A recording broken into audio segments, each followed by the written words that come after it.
When I was 2, my father went to prison for molesting my older sister. Shortly after that, my mom put us all in foster care. My name is Zoe Wiley, and this is my story.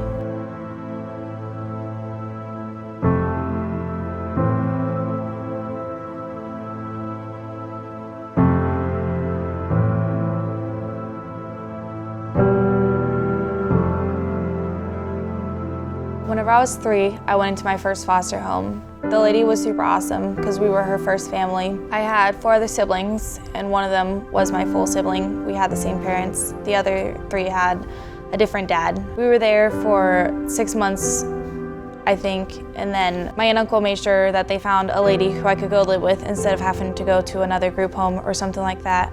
The lady was really nice. She actually ended up adopting me. I lived with her until I was 12. I moved in with her when I was 6. A few months after the adoption, though, it started getting nasty. She started to be mean and not really taking care of me, like the way that she took care of her other daughter in the house. The last year that I was with her was the worst because she pulled me out of school, and since there was nobody there to ask about bruises or anything, or ask why I wasn't eating or anything like that, just the abuse got 10 times worse. I wasn't allowed to shower, wasn't allowed to wash my clothes.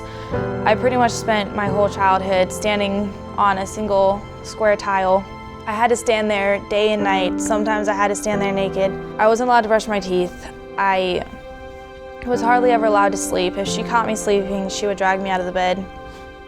Half of the time, she would make me sleep on the tile floor whenever she would let me. I didn't really get to eat. It was very rare, so I would steal food, and then whenever I stole the food, I would get in even more trouble. I kind of began to realize that what I was dealing with was child abuse and neglect.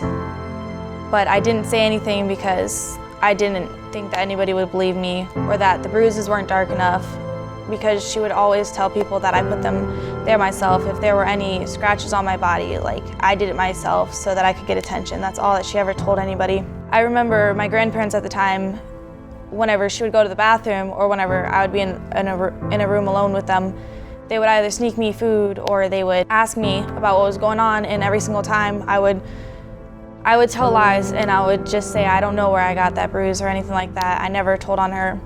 But one day she told me that I was gonna go stay with my grandparents for a few days. I packed up a trash bag full of my dirty clothes that hadn't been washed in a few months, and we drove over there. We had dinner there, and she dropped me off.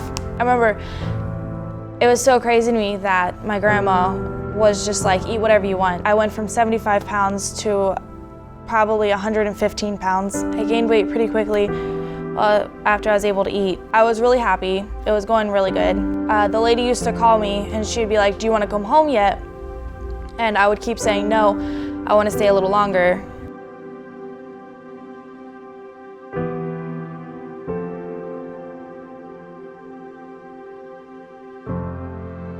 My grandparents adopted me, so I became their kid. I stayed with them until I was 16. She kind of started showing her true colors, started yelling a lot. Her and her husband started arguing all the time, yelling at me for the littlest things. She just started to get really mentally abusive and emotionally abusive. It was still better than it was at the first home, but it was still pretty abusive, and she was slightly physically abusive. She wasn't as abusive as her daughter, but one night I just decided that I was done with it, so I ran away. I went to school the day after I ran away because I just cared about my education and I knew I still needed it. They came to the school and they picked me up.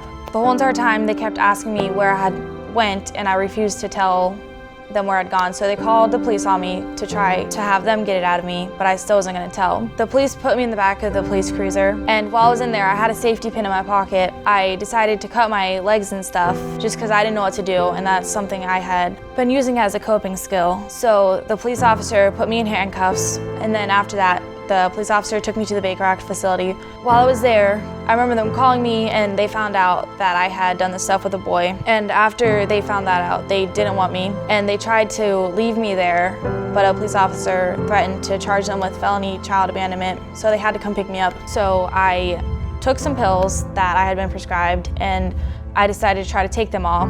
I was really scared, so I didn't take them all, but they Baker-acted me. They took me to the hospital, dropped me off, and left as soon as I fell asleep. Didn't even say goodbye. I kept trying to call them while I was in the Baker Act facility. Eventually, one of the staff pulled me aside and said that I couldn't contact them anymore because I was under the care of DCF. A couple days later, a DCF worker came and picked me up.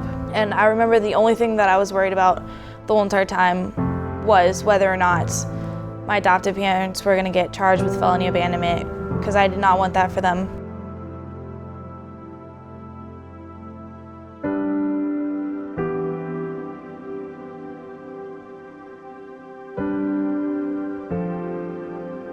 I went to FUMSH, and essentially that's whenever my life got a lot better. That was the safest I had felt the whole entire time growing up. I met Jesus whenever I was 16.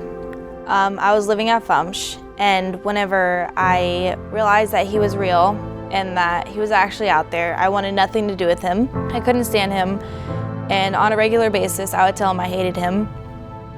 I just thought that he should have stopped everything from happening to me that did happen. Around the time I was 17, I realized that what had happened to me had to happen to me so that I could be who I needed to be to fulfill God's purpose in my life. And so after that, I began to want to have a more real relationship with him. But I got stuck in a rut of screwing up and then my life going downhill and me giving up and letting it go downhill, and then one day getting tired of it, trying to pick up all my pieces and put them back together, and then the whole cycle going over again. When I was 18, I aged out of foster care. I got involved in more serious pills that I got hooked on, and I went to go live with a lady. She ended up kicking me out, and once she kicked me out, I got my own apartment. I was doing pretty good there at first, but I just got involved in drugs again, and I got involved with drinking again, and I started doing harder drugs like Molly and stuff. I remember there was a couple of times where I probably almost overdosed while I was in my apartment. I ended up getting kicked out of there. I was gonna be living on the streets. I was pregnant, I didn't even know it. And then I finally decided to meet with Legacy.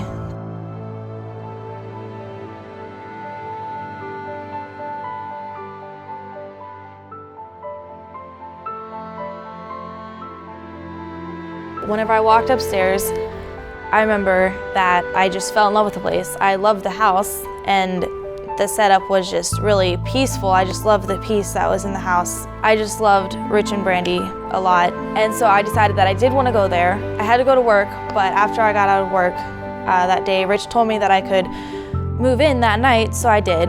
I decided to go down to the beach since it was walking distance, and on my way home, I stopped at CVS. Something was just telling me that I needed to buy a pregnancy test, and I took it. It said positive, so I waited until I told the father about it, and then that night, I told Rich and Brandy, hey, I'm pregnant, sorry. I know this is all new, I just got here. I was kind of worried that they may have decided that they didn't want me living there with a baby or a potential baby, but they took it in stride. It actually turned out really well because Brandy was a doula and she worked at a place that could help me get stuff for the baby and everything. And so God pretty much had been pulling all the strings to help me out. Throughout the pregnancy, they helped me. They provided the stuff I could not provide for myself. They've been a huge support system through everything that's happened in my own personal life. Sunday evenings and Tuesday nights are probably my favorite parts of the week. On Sundays after church, we go out to lunch with each other and we all sit down for lunch. And then on Tuesday nights, we have group dinner and we have a Bible study. And I love both those times because it's essentially like it's a family. It's a normal thing that a family would do. It's just been super beneficial to me to have that stability, to have somebody willing to commit to be there for me those times a week, to listen to me and to teach me about God. Normalcy is something that is strived for a lot in foster care, and in the foster care system it's not met easily, but Legacy does meet normalcy a lot. It's exactly what all those foster places are trying to get, but they're missing is. It's one of those hit and misses, and Legacy is definitely a hit on it. Pretty much without Legacy, I would be on a very negative path right now. I would probably be in jail, or I would probably be dead. One of the two. I'm just one girl sharing this story, but there are so many out there who have stories very similar to mine with different facts. I know a multitude of girls right now who want to go to Legacy. They need that spot at Legacy. We can't provide for all of them with just one house.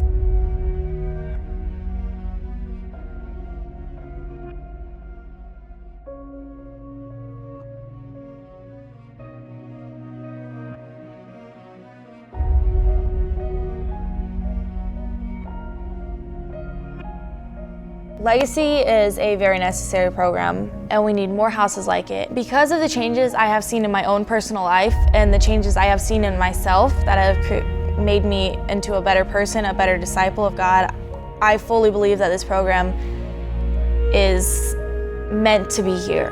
The story about Legacy, the way that they just started it with complete faith in God, without any money in their pockets for it, and how it's thrived this long for over a year, I believe that this is something that God really wants done, that this is something that His hand is on, that this is His creation and His vision that is just being brought out. We can't do that on our own. We need everybody else's help. We need donors' help. We need people to donate time and money and resources to help us get to the point where we need to be. Would you please consider donating to the Legacy House? Whether it's a one-time gift or a monthly gift, each gift changes lives, and it for sure has changed mine. There are many girls who need this opportunity. Your gifts are making this a reality, and as more people give, we will be able to create additional houses. If you would like to learn more about Legacy Housing and get more involved, just go to our website at legacyhousingproject.com. Thank you so much for hearing my story and supporting the Legacy House.